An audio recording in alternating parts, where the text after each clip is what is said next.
دوسروں کے اوپر اس طرح سے غالب کر دیا کہ ہر کوئی جس نے بھی سنا وہ ایک دم سے حیران رہ گیا کہ یہ کیسے ممکن ہو سکتا ہے۔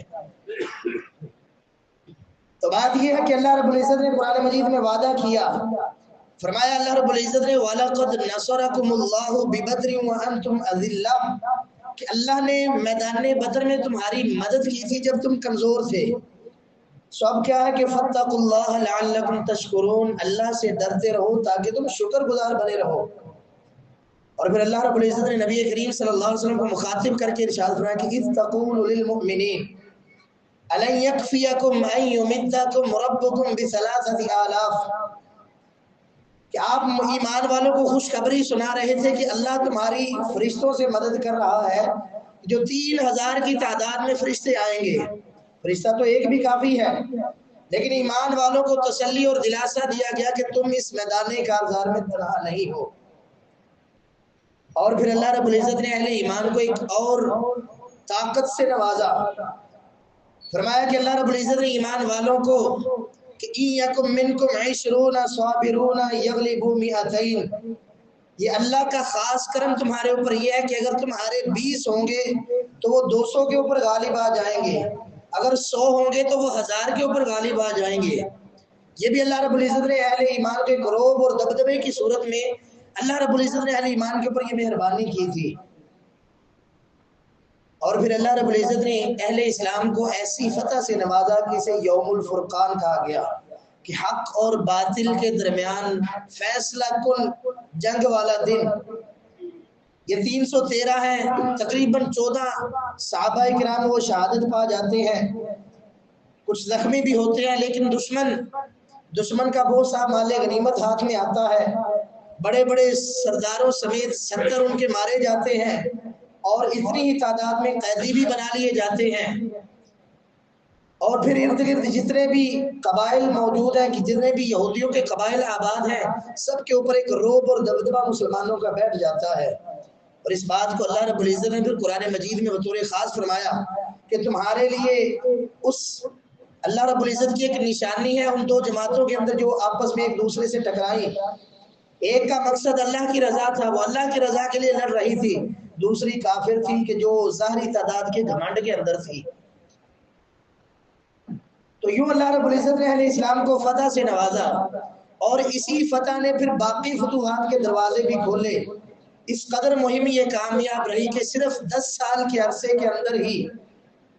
وہ مکہ کے جہاں سے مسلمانوں کو نکالا گیا تھا، بے سر و سامان کیا گیا تھا، عزیز و اقارب نے دھتکار دیا تھا، وہیں پہ یہ مسلمان فاتح بن کے داخل ہوتے ہیں اور سر عام معافی کا اعلان کرتے ہیں۔ اور وہ مکہ کی فتح بھی اللہ رب العزت اسی ماہ رمضان میں عطا کرتا ہے۔ رات جی بکار آج ہماری زندگیوں میں بھی رمضان آتے ہیں، ہم تعداد میں بھی بہت زیادہ ہیں، ہمارے پاس اب ساز و سامان بھی بہت سارا ہے، اس کے باوجود آج بھی ہماری یہ توقع ہے کہ اللہ کی جانب سے آسمان سے فرشتے آئیں اور وہ دشمنوں کے ساتھ لڑیں۔ ایسا اب نہیں ہونے والا، قطعاً نہیں ہونے والا۔ اللہ رب العزت نے شروع میں اہل اسلام کمزور تھے، تعداد میں تھوڑے تھے، اللہ نے مدد نازل فرمائی۔ اللہ رب العزت نے یہ دنیا اسباب کی دنیا بنائی ہے،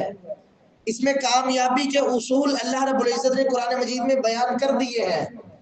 اب ضرورت اس امر کی ہے کہ قرآن مجید سے جڑا جائے، ان اصولوں کو تلاش کیا جائے اور ان اصولوں کے اوپر عمل پیرا ہو کے دشمن کے سامنے مد مقابل ہو کر کے سینہ تان کے کھڑے ہو کے پھر اللہ رب العزت سے دعا کی جائے، التجا کی جائے، جو اللہ کے نبی صلی اللہ علیہ وسلم کا طریقہ بھی تھا کہ آپ مدینہ سے تقریباً 170 کلومیٹر کا یہ فاصلہ ہے، غزوہ بدر والا مقام، وہاں پہ اللہ کے نبی صلی اللہ علیہ وسلم اپنے اصحاب کو لے کے آتے ہیں، دشمن کے سامنے صفِ ترتیب دے دیتے ہیں، پھر اللہ سے یہ کہتے ہیں کہ اللہ میرے پاس جو کچھ تھا میں لے آیا، اگر آج یہ مٹھی بھر مسلمان نہ رہے تو پھر شاید زمین میں تیری عبادت کرنے والا کوئی موجود نہ ہوگا۔ اے اللہ تیرے سہارے بھی میں ان کو لے کے آیا ہوں، مدد تو نے فرمانی ہے۔ اور پھر وہ جو 313 تھے وہ ایمان میں اس قدر مضبوط تھے، مختلف واقعات ملتے ہیں کہ ایمان انسان کا تازہ ہو جاتا ہے کہ دو دو نوجوان ہیں ابھی بلوغت کی عمر کو نہیں پہنچے، شرعی طور پہ وہ مکلف نہیں ہوئے کہ مسلمانوں کے لشکر میں شامل ہو جائیں، لیکن اپنے آپ اپنی بہادری کا مظاہرہ کرتے ہیں اور اللہ کے نبی صلی اللہ علیہ وسلم کے لشکر میں شامل ہونے کے لیے وہ اپنے آپ کو مقابلے کے لیے بھی پیش کر دیتے ہیں کہ ہماری کسی سے کشتی کروا لی جائے، مقابلہ کروا لیا جائے۔ اللہ رب العزت ان کے جوش و خروش کو پسند کرتا ہے، نبی صلی اللہ علیہ وسلم سے جگہ دے دیتے ہیں، اور پھر وہی دو نوجوان مشرکوں کے سب سے بڑے سردار ابو جہل کو واصل جہنم کرتے ہیں۔ تو یہ اللہ رب العزت کی جانب سے مدد کیوں آئی کہ سب مخلص تھے، سب متفق تھے، ایک جان تھے، کسی کے خلاف دل میں کوئی کینہ، حسد، بغض وغیرہ کچھ نہ تھا، اللہ کے ساتھ بھروسہ ایسا تھا، مضبوط تعلق ایسا تھا کہ شاید رب صرف ہمارا ہی ہے، ہمارے علاوہ کسی کا نہیں ہے، اس قدر ایمان مضبوط تھا۔ پھر اللہ رب العزت نے قرآن مجید میں خوشخبریاں سنائی۔ سورۃ الانفال میں اللہ رب العزت نے ارشاد فرمایا کہ انی ممدکم بالف من الملائکۃ مردفین، کہ میں تمہاری 1000 فرشتوں کے ساتھ مدد کرنے والا ہوں۔ پھر سورہ آل عمران میں اللہ رب العزت نے پہلے 3000 فرشتوں کا وعدہ کیا، پھر فرمایا کہ اللہ رب العزت نے تمہاری 5000 فرشتوں سے مدد فرمائی ہے۔ تو ایک بدر کی فضا تھی، موت کا ڈر نہیں تھا، اسلام کا غلبہ مقصود تھا، تو اللہ رب العزت نے فرشتوں کے ذریعے مدد فرمائی۔ اس کے بعد اللہ رب العزت نے اہل اسلام کو کہا کہ اب اپنے آپ کو مضبوط بنانا ہے۔ سورہ توبہ اللہ رب العزت نے فرمایا کہ وَأَعِدُّوا لَهُم مَّا اسْتَطَعْتُم مِّن قُوَّةٍ، کہ ان دشمنوں کے لیے جتنی تمہارے پاس ممکن ہو سکے قوت اختیار کرو۔ اب یہ قوت کیا ہے؟ اس وقت اللہ کے نبی صلی اللہ علیہ وسلم نے حدیث میں اشارہ دیا کہ الا ان القوت الرمی، کہ جو قوت ہے، اللہ رب العزت نے جو تمہیں قوت جمع کرنے کا حکم دیا ہے وہ نشانے بازی ہے۔ رمی کہتے ہیں پتھر کو پھینکنا، تیر اندازی کرنا، نشانہ لینا اور نشانے کے اوپر فائر کرنا، اس کا مطلب ہے رمی۔ اللہ رب العزت نے حکم دیا کہ جتنی تمہارے لیے ممکن ہے تم قوت تیار کر کے رکھو۔ یاد رکھیے دنیا میں زندگی گزارتے ہوئے اگر ہمارے درمیان ہمارے دلوں میں بزدلی ہے تو ہم جی نہیں سکتے۔ اگر بزدل ہے، اگر دنیا پسند ہے، موت سے ڈر لگتا ہے، تو پھر ہم ویسے بھی یہاں پہ زیادہ دیر رہنے کے لیے آئے ہی نہیں، مرنا ویسے بھی ہے، فرار نہیں ہے۔ جس قدر مرضی بڑی ٹیکنالوجی آ جائے، جس قدر مضبوط اقدامات کر لیے جائیں، مرنا انسان نے پھر بھی ہے۔ قُلْ لَوْ كُنْتُمْ فِي بُيُوتِكُمْ لَبَرَزَ الَّذِينَ كُتِبَ عَلَيْهِمُ الْقَتْلُ إِلَىٰ مَضَاجِعِهِمْ، کہ اللہ رب العزت نے فرمایا کہ اگر تم اپنے گھروں میں بھی بیٹھے ہو تو جنہوں نے مرنا ہے وہ اپنی قتل گاہوں کی جانب پہنچ جائیں گے۔ ایک آدمی یہاں سے نکلتا ہے، بیرون ملک جاتا ہے، وہاں پہ اس کا ایکسیڈنٹ ہوتا ہے، اللہ کو پیارا ہو جاتا ہے، یہاں سے لوگ اپنے گھروں سے نکلتے ہیں، پہاڑی علاقوں میں جاتے ہیں، وہاں پہ ان کے ساتھ کوئی حادثہ پیش آ جاتا ہے، وہ مر جاتے ہیں، پتہ چلتا ہے کہ رات کو سویا تھا صبح اٹھا ہی نہیں۔ موت کے ہزاروں انداز ہیں، مرنا تو ایک دن ہے ہی، لیکن دنیا میں کم از کم جتنی زندگی ہے وہ اگر ہم اپنے روب اور جو وہ تہلکے کے ساتھ جی لیں گے تو ہم سروائیو کریں گے۔ اسلام کا فلسفہ جہاد فقط اتنا ہے کہ پہلے اس سے کہ تمہارے اوپر کوئی چڑھائی کرے دوسروں کے سامنے روب داب بنا کے رکھو۔ وَأَعِدُّوا لَهُم مَّا اسْتَطَعْتُم مِّن قُوَّةٍ، جتنی قوت ہے تیار کر کے رکھو۔ اگر قوت تیار ہوگی کوئی بھی میلی آنکھ سے دیکھ نہیں سکے گا۔ اسلام امن کا دین ہے، بالکل امن کا دین ہے، اور اسلام نے جتنا بھی جہاد کیا فقط امن کے قیام کے لیے کیا ہے۔ اگر صرف امن کی جائے تو صرف امن کے ساتھ کچھ نہیں ہوتا۔ ہم اپنی آنکھوں سے دیکھتے ہیں جو ممالک صرف امن کے پیغمبروں کے ساتھ بنتا کیا ہے، روب داب اپنا بنا کے رکھا جائے۔ یاد رکھ لیجئے ہزاروں ہمیں یہ باتیں سمجھائی جائے کہ جی آج مذہب کی کوئی حیثیت نہیں رہی، آج یہ نہیں ہے، آج ویسا نہیں ہے، تو یاد رکھیے یہ ہمیں بہکانے کے لیے، مسلمانوں کو ان کے دین سے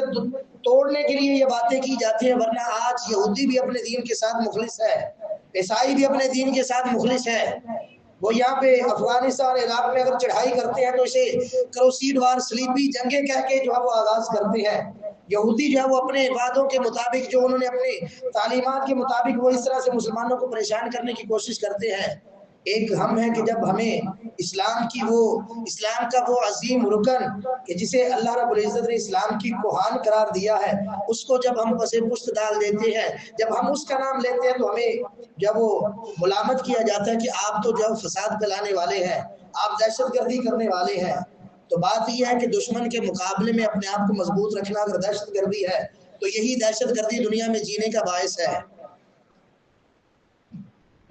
سب سے بڑا جو ہے وہ اس وقت چودھری بننے کی کوشش کرتا ہے، اس کی مالی حالت دیکھ لیجئے،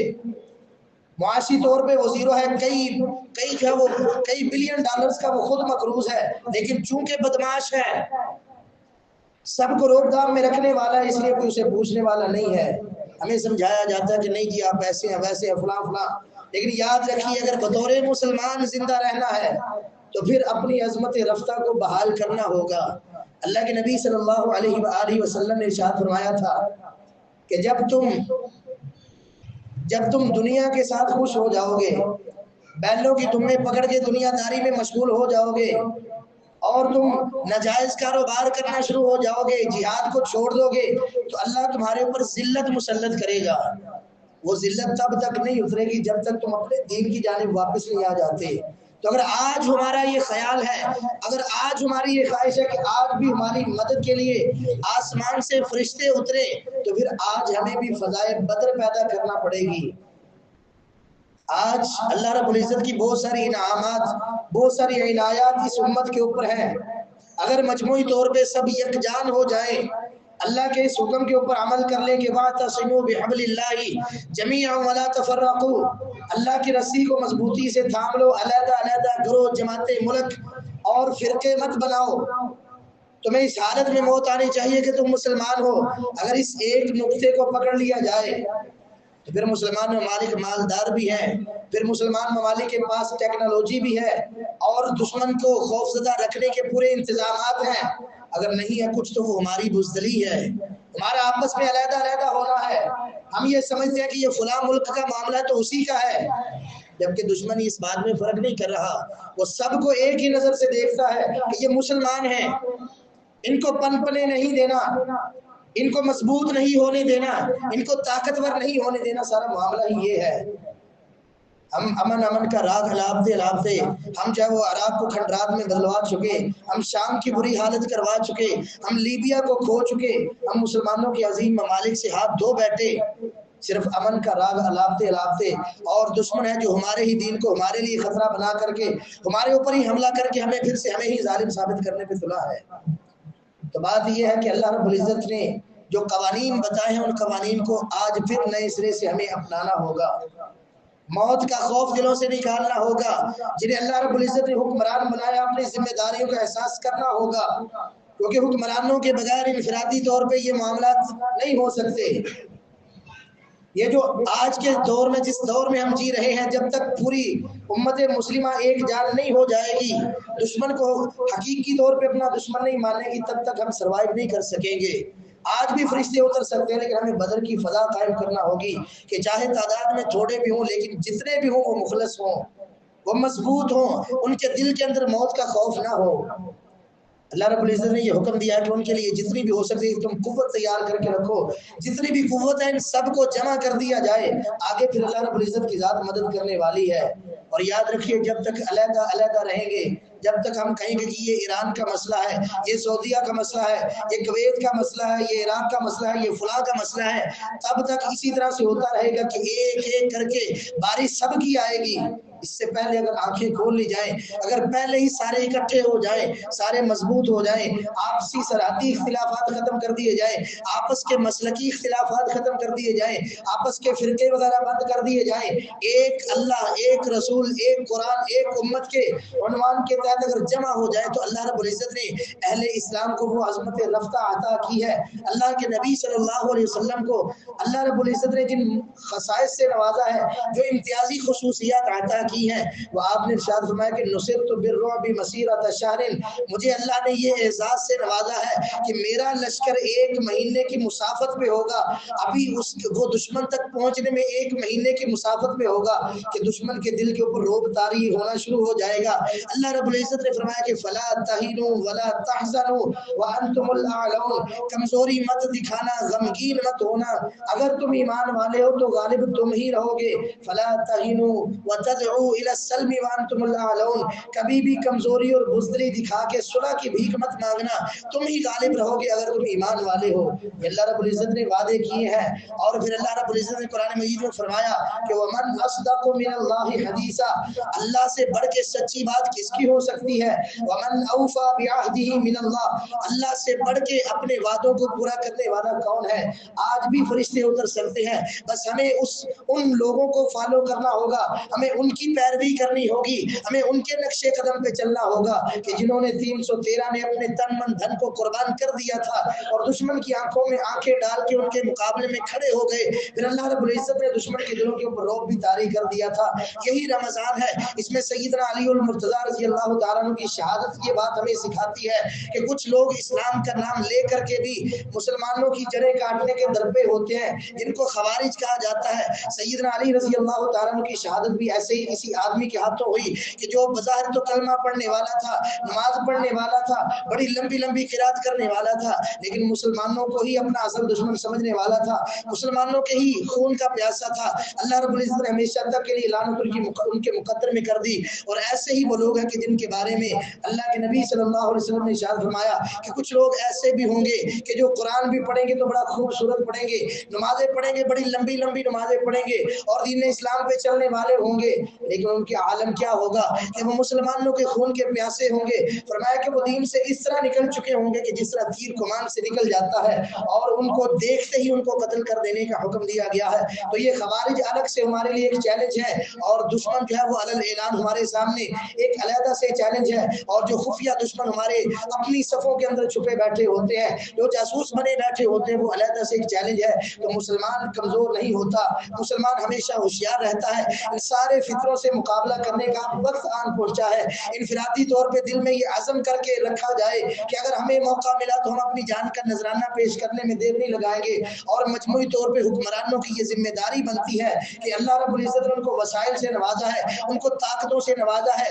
دنیا میں ایوارڈوں سے نوازا ہے، تو اب ضرورت اس امر کی ہے کہ ان کو صحیح طریقے سے استعمال کیا جائے، اپنی اس طاقت کو، اپنی اس ٹیکنالوجی کو صحیح طریقے سے استعمال کیا جائے، تاکہ مسلمانوں کی عظمت رفتہ اسی طرح میدان بدر والی عظمت رفتہ آج بھی بحال ہو سکے۔ آج بھی رب وہی ہے، آج بھی دین وہی ہے، آج بھی قرآن وہی ہے، آج بھی اسلام وہی ہے۔ اگر فرق ہے تو امت مسلمہ کے اندر ہے۔ یہاں پہ بہت ساری کمزوریاں ہیں، بہت ساری کمیاں ہیں، بہت ساری کوتاہیاں ہیں، ان کوتاہیوں کے اوپر قابو پانے کی ضرورت ہے۔ اگر ہم اس طرح سے اپنے دین کی جانب، اصل روح کی جانب واپس آ جائیں گے تو آج بھی اللہ رب العزت فرشتوں کے ذریعے مدد کرنے پہ قادر ہے۔ اللہ ہمارے ہاتھوں سے بھی یہ کام لے سکتا ہے، ورنہ دین کی عظمت اور اس کی سربلندی یہ قیامت تک قائم رہے گی۔ اس کا ذریعہ ہم بنیں یا اللہ کوئی اور مخلوق لے آئے، یہ اس مخلوق کی سعادت ہوگی، ورنہ یہ دین ہمیشہ کے لیے غالب رہنے کے لیے آیا ہے، یہ غالب ہی رہے گا۔ بس ضرورت اس امر کی ہے کہ مسلمان بھی اپنے آپ کو غالب کیے رکھے، اور جو بھی ٹیکنالوجی ہے مسلمانوں کا حصہ،